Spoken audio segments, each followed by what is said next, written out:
Hello again, fight fans. I am Jason BURGOS for Sherdog.com, and today I am joined by one of the premier stars of One Championship. She is now in year 4 of her reign as the promotion's MMA atomweight champion, and that is the always gracious woman known as Unstoppable. She's Angela Lee. Angela, thanks for the time today to talk the latest in life and the career.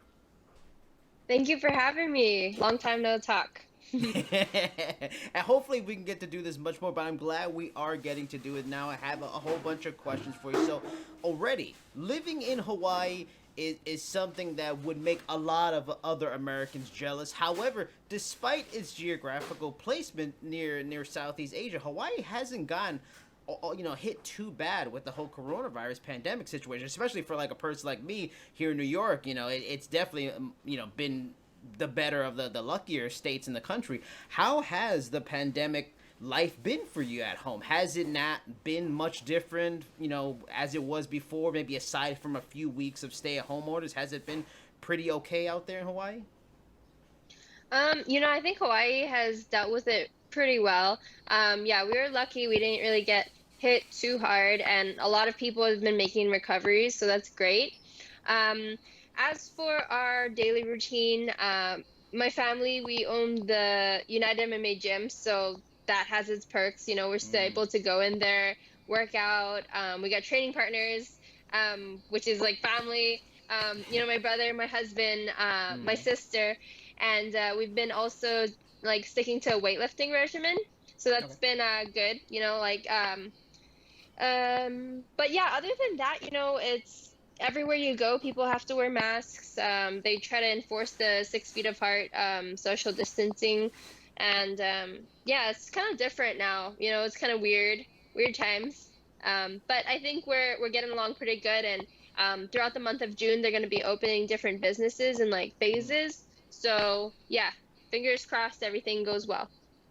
Has the fact that Hawaii has been able to navigate this thing, your family and your gym's been able to navigate it pretty well, and life hasn't been too bad, has it made like this possible 8 to 9 month hiatus in your career all the more frustrating? Like, you are ready to go at any time, but you have to sit and kind of wait for the world to slowly work through this. And One Championship's in a difficult spot as a big organization, but because it has so much of its roster spread across the world, instead of like say the UFC or Bellator, they have a bunch of Americans, and then they can do an event in America, so they can get on their feet really quickly compared to One Championship. Has that, since you're ready to go, that much more frustrating considering everything else going on? I understand that it's really like tough times right now, and a lot of people are going through some heavy stuff, and a lot of people are being affected.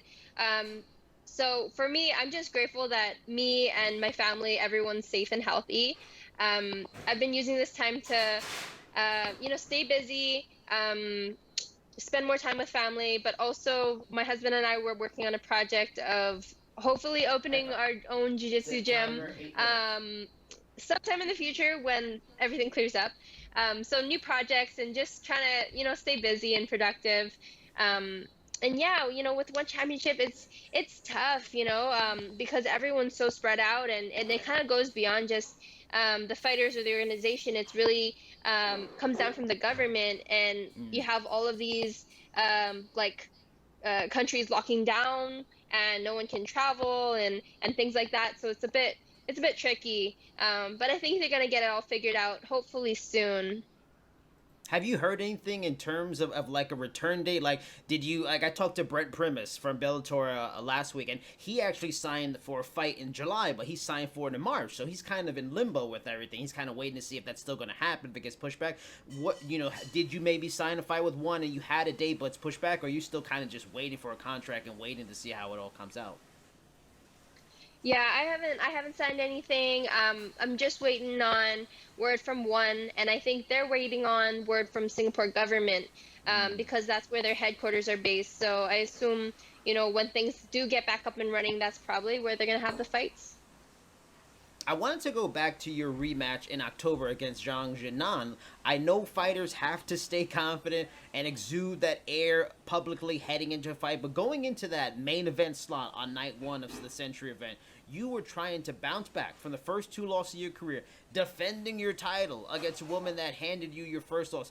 Was that rematch the most pressure-filled situation of your career? Because not only are you trying to get back to winning and avoid a third straight loss, but you are trying to hold on to the spot you've worked so hard to maintain in being atomweight champion. Was that like as pressure-filled a fight for you in your career so far?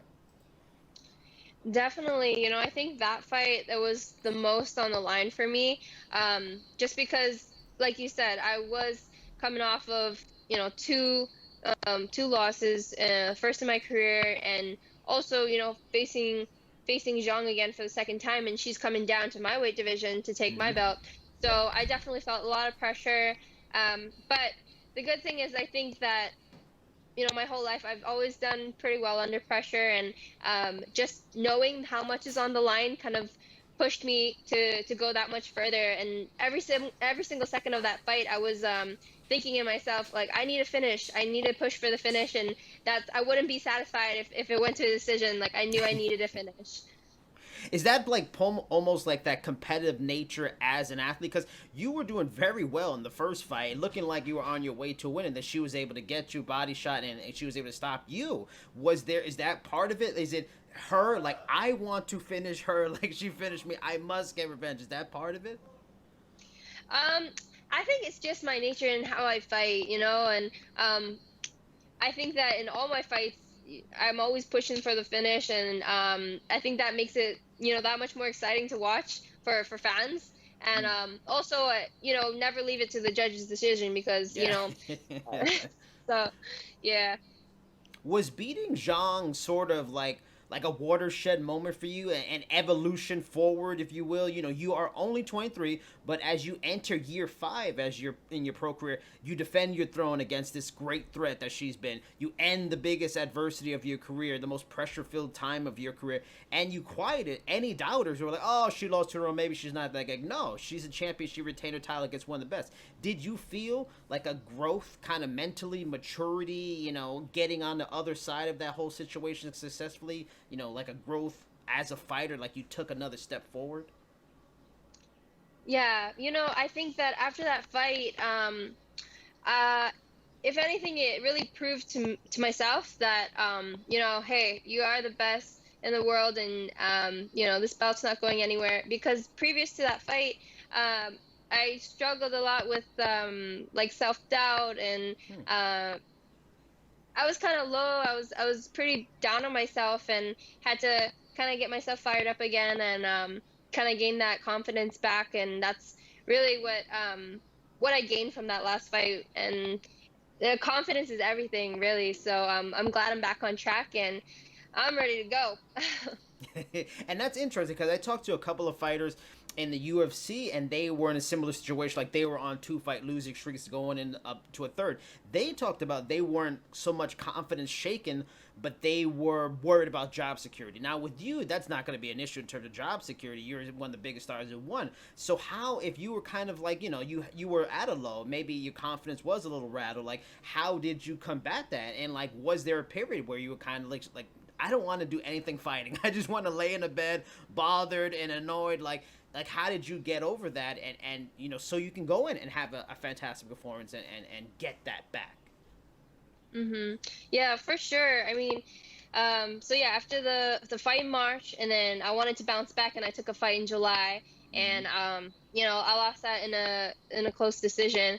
I was so down that summer, and honestly, the one thing that picked me back up was I had the opportunity to bring a group of kids from Hawaii to fly all the way to Europe, and Wow. compete in a pancration tournament. So we were joined with, like, we were part of Team USA, and we represented Team USA, and we competed against a lot of other countries like Italy. Who was there?